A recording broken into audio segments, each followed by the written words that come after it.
संतान के रूप में कौन आता है?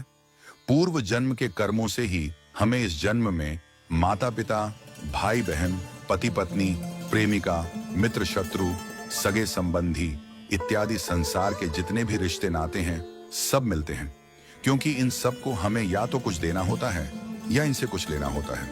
वैसे ही संतान के रूप में हमारा कोई पूर्व जन्म का संबंधी ही आकर जन्म लेता है, जिसे शास्त्रों में 4 प्रकार का बताया गया है। 1. अणानुबंध पुत्र। पूर्व जन्म का कोई ऐसा जीव जिससे आपने ऋण लिया हो या उसका किसी भी प्रकार से धन नष्ट किया हो, वह आपके घर में संतान बनकर जन्म लेगा। वह अपना धन बीमारी में या व्यर्थ के कार्यों में तब तक नष्ट करेगा जब तक उसका पूरा हिसाब न हो जाए। 2. शत्रुपुत्र। पूर्व जन्म का कोई दुश्मन आपसे बदला लेने के लिए आपके घर में संतान बनकर आएगा। बड़ा होने पर वह माता पिता से मारपीट, झगड़ा करेगा या उन्हें सारी जिंदगी किसी न किसी प्रकार से सताता ही रहेगा। वह हमेशा कड़वा बोलकर उनकी बेइज्जती करेगा और उन्हें दुखी रखकर ही खुश होगा। 3.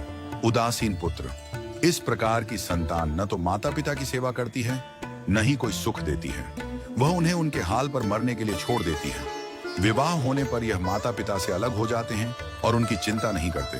4. सेवक पुत्र।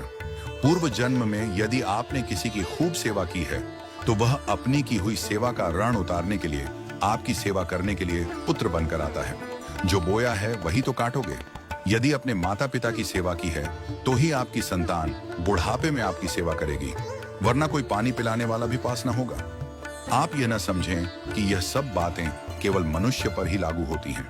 इन 4 प्रकार में कोई भी जीव आ सकता है। यदि आपने किसी गाय की निस्वार्थ भाव से सेवा की है तो वह भी पुत्र या पुत्री बनकर आ सकती है।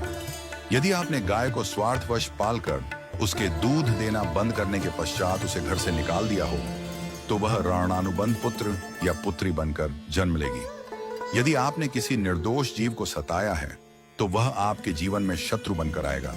इसलिए जीवन में कभी किसी का बुरा न करें, क्योंकि प्रकृति का नियम है कि आप जो भी करोगे उसे वह आपको इस जन्म में या अगले जन्म में 100 गुना वापस करके देगी।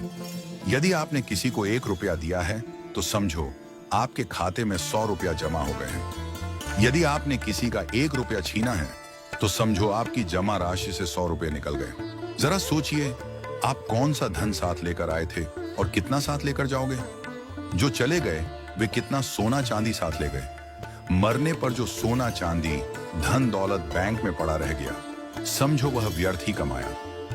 औलाद अगर अच्छी और लायक है तो उसके लिए कुछ भी छोड़कर जाने की जरूरत नहीं है, वह खुद ही कमा लेगी। और औलाद अगर बिगड़ी या नालायक है तो उसके लिए जितना भी धन छोड़कर जाओ वह चंद दिनों में सब बर्बाद करके ही चैन लेगी। मैं, मेरा, तेरा और सारा धन यहीं का यहीं धरा रह जाएगा, कुछ भी साथ नहीं जाएगा। साथ यदि कुछ जाएगा भी तो सिर्फ अच्छे बुरे कर्म ही साथ जाएंगे। इसलिए जितना हो सके नेकी करो, सत्कर्म करो